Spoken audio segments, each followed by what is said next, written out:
Alright guys, good morning, good afternoon, good evening sa lahat ng mga nanonood kahit saan ka man ngayon sa mundo. Good morning, good afternoon, good evening sa iyo.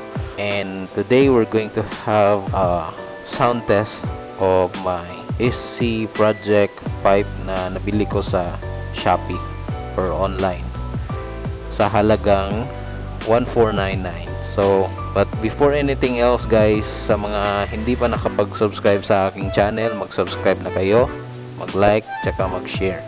Alright, so hanap muna tayo ng pwesto kung saan pwede nating i-sound check yung ating pipe.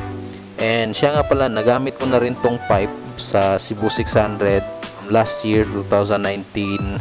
So meron din akong in-upload na video pero hindi nyo maririnig yung tunog ng pipe kasi may background music sa.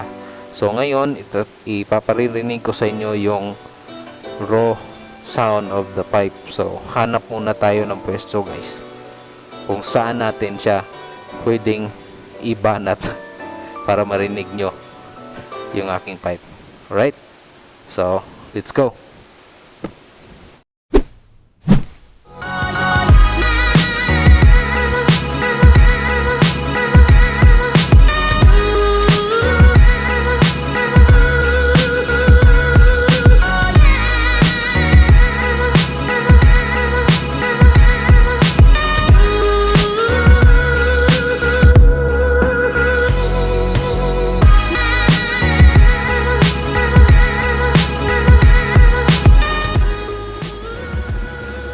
Alright, sana pwede dito.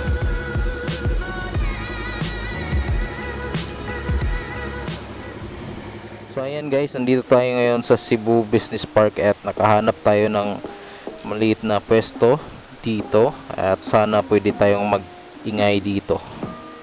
Ito yung pipe ko guys, SC project. Pinagawan ko ng elbow kasi yung stock na elbow ko is may mga kalawang, so pinagawan ko ng stainless na elbow. It cost me 1,800 or something like that, or 2,000. And yun nga, yung pipe ko nabili ko sa Shopee for only 499. And sa ngayon chinek ko ulit kanina, nasa 1,299 na lang siya. Kaya pala mura guys is kasi wala siyang kasamang silencer.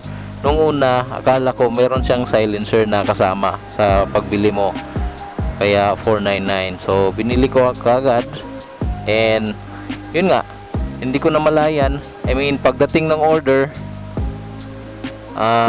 wala pala siyang kasamang silencer, so wala tayong magawa. So nag-order ako ulit ng silencer pero hindi pa dumating. So hopefully pag dumating yon, itatry din natin at gagawan din natin ng video.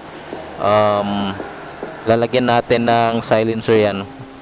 So sa ngayon ipaparirinig ko muna sa inyo guys kung anong tunog ng RKS natin pag naka SC project open pipe tayo.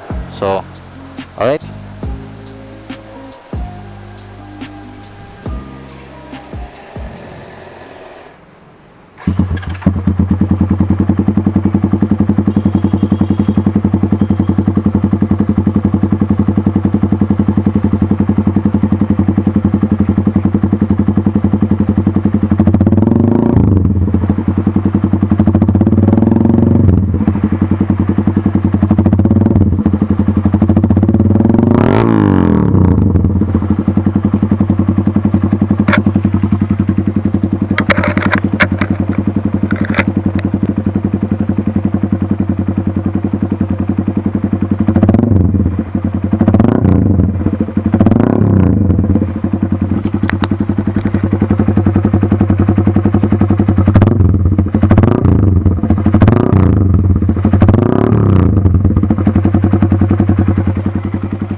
Ang ingay. Nasarapan tayo dun ah. So ayan nga guys, hindi siya talaga advisable na wala siyang silencer kasi sobrang ingay talaga. So by the way guys, hindi ko ginawa tong video na to para magpahambog ng aking motor or aking pipe. Nais ko lang ibahagi sa inyo kung gaano kaingay itong SC Project pag nilagay sa RKS. So ayun nga, hopefully next week darating na yung ating DB killer or silencer na in-order natin sa Shopee at ilagay natin at saka gagawan din natin ng video about the silencer, kung anong tunog ng ating SC Project kung meron siyang silencer. So sa mga hindi pa nakapag-subscribe sa akin, mag-subscribe na kayo guys, and like this video, also share this video to your friends, sa ating mga RKS friends natin dyan. So sana nagustuhan nyo yung video. Don't forget to subscribe. This is Axel Moto TV guys, and sabi nga ni Page Motor Thread na kaibigan ko dito sa Cebu, as always, ride safe, peace and ciao.